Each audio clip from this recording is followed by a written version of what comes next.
Yan mga kadiway, tutulong ko sa inyo mga bossing kung paano mag-check ng engine bushing ito. Yan.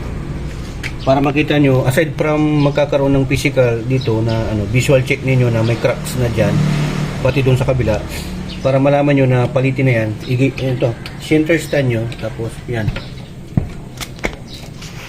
Yan. Ano?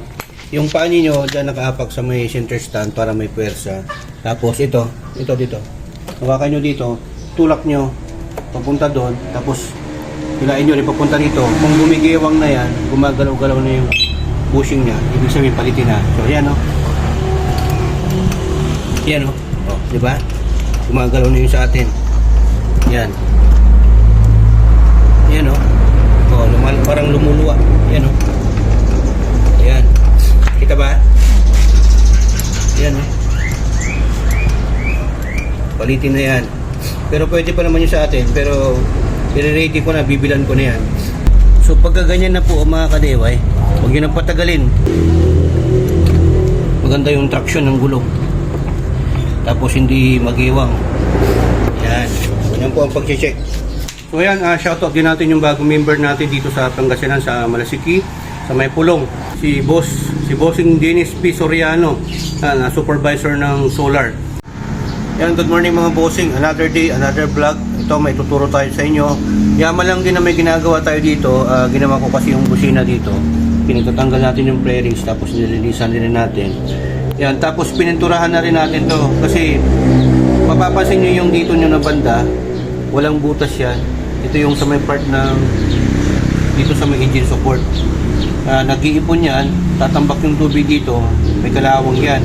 Kaya ang gagawin ko dito, pipinturahan natin. So yan, kulay black, pero lagyan muna natin ng primer gray. Yan.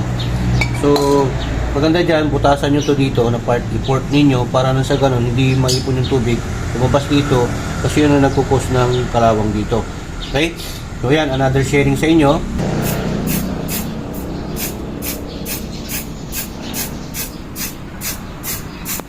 Okay na naman oh. Wala na yung kalawang. Tapos itong pinaka-importante sa isa. Yan. Shoutout sa lahat ng mga followers natin sa Facebook page natin at syempre sa YouTube channel natin. Salamat sa pagko-comment. At sa mga nagdi-DM PM sa atin, sa mga nagpapaturo, sa may mga katanungan, sa may mga request. Nag-stop po muna ako kasi marami tayong bashers na lahat daw ng mga tinuturo natin ay purong kalokohan.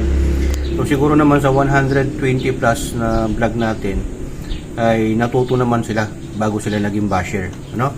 So yung mga technical na masyado tungkol sa mga wirings, mga sensors na hindi natin kayang sagutin ay tinatransfer ko po kayo or itinatanong ko din po sa mga tropa natin, ang mga mekaniko na magagaling sa wirings at saka sa mga technical saka sa mga modification. So hindi naman porke mekaniko ka alam mo lahat. May mga mekaniko lang sa mga basic, meron din mga mekaniko ng mga advanced at yun ay tinatanong natin at i-share natin sa inyo, pero hindi naman sa lahat, okay? Kasi syempre ayaw din nilang mailabas yung secret recipe nila, pero tayo sa abot ng ating magkakaya at kaalaman, sinishare natin kung ano lang yung kaalaman natin. So dito naman sa mga napapansin nyo, kung mag 1 year na kayo or mahigit 1 year, minsan pagka nagko-cornering kayo, nagbabanking kayo, or sa simpleng long ride niyo, medyo may giwang or parang nag-i-slide ka nyo, pero okay naman yung shock niyo, okay naman yung gulong niyo, hindi naman malambot, hindi naman madulas. Ito na po yung dahilan. Nakita ko kasi, napansin ko ngayon, mag 1 year na po si Black Mamba natin. Itong Griffin 180 natin, mag 1 year this coming March. Napansin ko, minsan pagka nag-i-starting tayo, medyo may siya, gewang ng konti lang naman, pero napansin ko nung binuksan ko to, inobserbahan ko to para mas maliwanag. Pagkita niyo. Yan may mga cracks na. Yan. Cracks natin para mas makita natin. Ayan. Kita ba? Ayan may mga cracks. Di ba? Ayan yung cracks niya Yan, may mga cracks na siya dyan. So palitin na po yan pagka ganyan. Siyempre sa may engine bushing po yan mga ka-DIY, delikado po yan. Siyempre hindi mo na mamalayan pagka mabilis ka, nagko-cornering ka, banking ka, kala mo pupitik yung gulong mo, parang umiwas ganon. Yan, ito po yung dahilan. Nasira na tong bushing ito pagka masyado lang malakas yung vibration ng makina natin. Isa din kasi yan sa nagpiprevent ng vibration. Yan din ang trabaho niyan. Pag masyado na mabibrate yung makina, ramdam mo na hanggang dito sa puwet mo. Yung parang mamamanhid na rin, parang sa manibela rin, pagka masyadong mabibrate, higpitan nyo lang yung knuckle bearing dito o yung ball race. Gano'n lang yan. Okay? Kaya importante na mapalitan nyo po ito. Abangan niyo yung video natin kung kailan magpapalit tayo nito. I-pull details natin yung pakita natin kung paano ho magpalit. Sa atin po dito, free tutorial. Ang mangyari lamang po ay mag-comment kayo tapos i-share nyo kung nagustuhan nyo itong video para makatulong din sa iba kasi free po yung binibigay natin ng tutorial eh. Siyempre sa mekaniko yan, pinag-aralan nila yan, kaya sa kanila magbabayad po talaga kayo. Pero sa amin, sa akin dito, free yan, inaano ko sa inyo. Ako na lang yung nagsasakripisyo na bumibili. Yung iba nga dito na mga pinapalitan ko para lang mapalitan ko at may share ko sa inyo, binibili ko kahit na hindi pa kailangan kasi marami nagre-request. Request po yan, mga ganito, request po yan. Hindi naman talaga ako magpapalit ng mga ganyan eh. Pero nagre-request yung mga iba na gusto mag-build, na gusto mapaganda.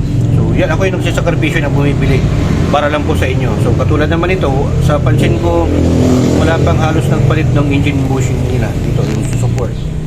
So ito, sasabihin ko na sa inyo, pang Honda po yan. Okay?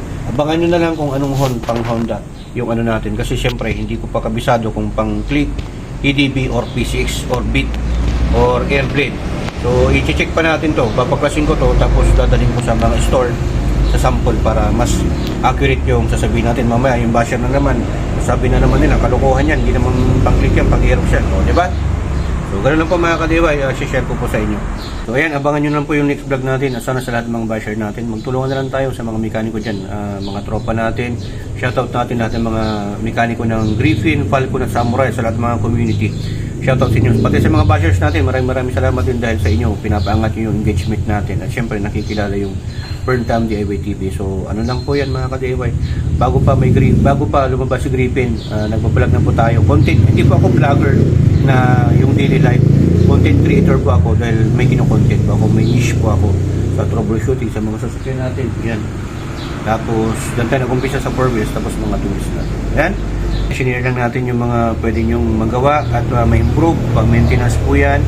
Yan, kung nagustuhan nyo ng video, share nito at comment kayo sa Comsig. Tapos sa YouTube channel natin, visit nyo rin po. Nandun po yung mga playlist natin para sa Griffin, sa ibang mga motor, sa mga sasakyan.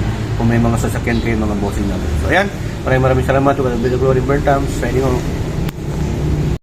Nga, shoutout pala, GFS Riders Community. Ganda ng jacket natin sa mga may gusto. Mag-PM na. Yan. Okay ba? GFS Riders Community. Griffin, Falcon, Samurai, pinagsama-sama. Sumilikot.